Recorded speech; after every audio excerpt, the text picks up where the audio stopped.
É José Geraldo de Paula Pinto, 47 anos, nasci aqui em São Paulo, na capital. É de uma família de 8 filhos, meu pai tinha 2 mulheres e eu fui criado num bairro da Água Funda. Porque meu pai morreu, tinha 11 anos e a gente precisou ir trabalhar. Eu cheguei aqui eu tinha 17 anos, porque eu arrumei uma namorada lá nesse bairro, na Água Funda, e o pai dela montou um desmanche, e esse desmanche foi a falência, aí ele hipotecou a casa. Aí eu vinha todo final de semana pra cá, Panamá, e acabei trocando de família. E aí como eu gostava já de ler e tal, e tinha um movimento aqui. E aí eu e a filha dele, a gente começou a organizar, escrever as coisas, assim. Aí eu comecei a vir final de semana e acabei ficando direto. Aí a Simone ficou grávida da Carolina, que hoje tem 26 anos. Aí vim morar pra cá. Minha família ficou quase uns 10 anos sem vir aqui, porque eles não concordavam, né? Então eles tinham um preconceito, então, eles tinham medo, aqui não tinha asfalto, não tinha água, não tinha luz. Só que eu me sentia bem, né? Aqui eu trabalhava num banco nessa época, eu era caixa de banco, depois trabalhei num departamento pessoal. Como banco trabalhava 6 horas, aí à tarde eu ficava aqui ajudando no movimento.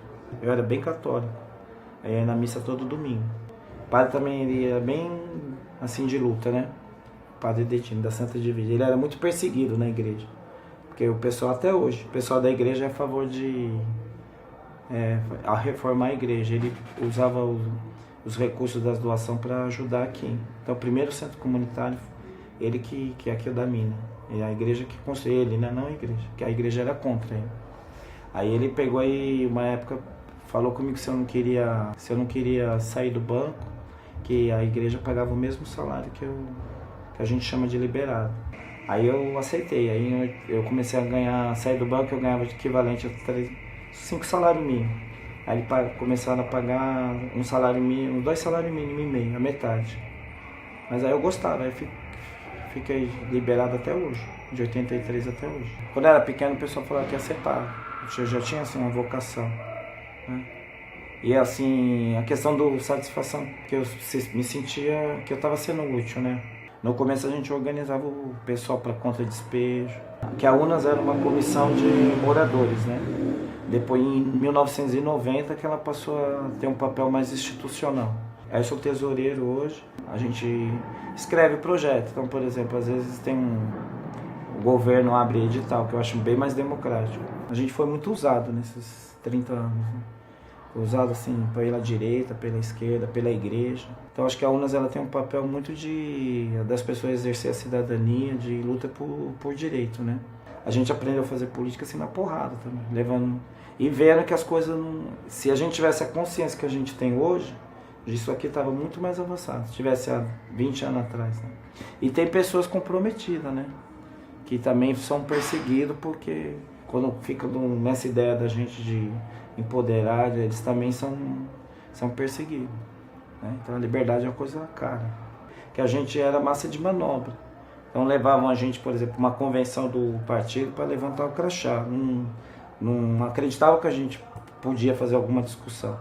Então a gente já passou por todos esses processos. Hoje a gente tem mais autonomia, então a gente tem uma relação mais séria de discutir política pública mesmo. Família que tem que correr atrás da gente, a gente não tem esse modelinho. Segunda a sexta, no sábado eu vou ficar com a família. Eu tenho uma mãe que vai fazer 80 anos esse ano. Tem um filhinho de 4 meses, uma menina de 19, um de 12 e a mais velha de 26. Quem quer fazer movimento mesmo de verdade não pode ter essa coisa de quadradinho de família. Eu descobri que sou diabético faz 2 anos, mas eu bebo ainda bastante. Mas nunca parei para pensar em morrer, assim. Porque doença eu nunca tive, assim, de ficar em hospital, acidente. Nunca fiz nenhuma cirurgia. Eu acho que a maior dificuldade da luta é formar pessoas novas. Porque como hoje, por exemplo, a UNAS tem 500 funcionários, a gente tem uma visão do que a gente queria com esses 500, que eles fossem militantes, aí entra essa coisa da família. Então cada um tem muito projeto pessoal, é construção desse projeto coletivo de formação, que é complicado, né? A gente tirou a missão nossa, né, que a gente mudou agora, que é contribuir para transformar Heliópolis e a região no bairro educador. E também os moradores, porque eu acho que eles não têm um entendimento do que é a Unas, né? A mídia já colocou isso na cabeça, que quem faz movimento tem que ficar sempre, não pode ter nada, né? Tem que ser pobre para defender. Você não combate a pobreza se você não tiver, usar a mídia, ter computador, ter que ter intervenção, porque senão você não combate. Por isso que nós fizemos a rádio, para ser alternativa, né? A creches nossa, ela tem que ter qualidade pedagógica. As creches, né? Hoje nós temos 11, que a creche é um espaço de educação, né? Tanto é que mudou o nome, não é mais creche. Isso foi uma luta também dos movimentos, é Centro de Educação Infantil. Quando muda o nome, já reconheceu que a creche não é um lugar, você põe teu filho lá, a mãe, principalmente a mulher, e para ela ir trabalhar, na verdade não beneficia a criança, né? Vai beneficiar o patrão, porque ele vai ter uma mão de obra mais barata. Agora, se eu coloco lá a criança e vou acompanhar o desenvolvimento dela, fala, sociedade, aí é um espaço de educação. A Coab, ela propôs um despejo também, e para despejar as famílias, só que sem pôr na rua. Então eles deixaram eles morar lá uns 10 anos, depois eles mandaram despejar. Aí o pessoal resistiu, isso aí foi legal. Aí o pessoal da favela toda veio, e aí a juíza teve que voltar atrás. Aí a gente foi preso, tá? Mas foi legal. Foi legal no sentido que forçou as pessoas a se unirem, né? Tem criança, por exemplo, nossa, que o único alimento que ela tem é o CCA. Uma vez eu fui com o João Miranda, o Braz, na beirada do córrego. As professoras começaram a chorar. Elas davam aula há 15 anos, nunca tinha ido na casa do aluno. Aí uma falou assim, ela mandava o menino trocar de camisa. Quando ela chegou lá, ela descobriu que ele só tinha 2 camisas, uma para jogar bola, outra para ir na escola. Que disfarça, tem muita pobreza ainda, né, e miséria. Até o meu filho chama João Vitor, porque é Vitória, né, e João por causa do João Miranda. Que a gente teve uma época, eu era muito ligado ao Miguel, que era o primeiro presidente da Unas. E depois, assim, também era uma relação de amor e ódio. Eu gosto muito dele ainda. Mas ele era muito dependente dessas pessoas que usavam ele. Aí foi muito doloroso, mas foi legal também, porque a gente teve que peitar a pessoa que a gente era mais... que ele representava esse conjunto de gente que quer explorar a favela, né? O Miguel. Aí foi eu, a Cleide, o João, na época tinha o Raimundo.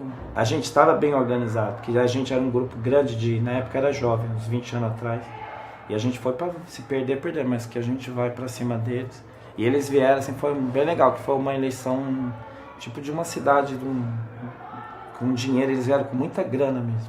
Eles compravam time de futebol, fazia lista para dar casa, e aí eles perderam. E aí eles queriam, assim, pegavam um time de futebol na hora da eleição e chamavam as pessoas que estavam no bar bebendo para votar. Então as pessoas vinham votar meio sem saber o que estavam fazendo. Eles, né? E aí, assim, eles foram derrotados mesmo. Eu acredito muito nessa geração nova.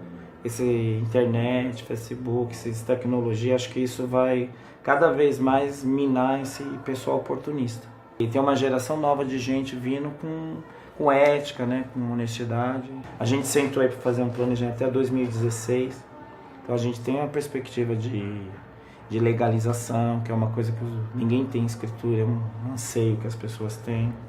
Então, assim, a gente está numa guerra aí, não é... O pessoal fala com a violência, com quem está na ilegalidade. A guerra é mesmo com o poder público, né?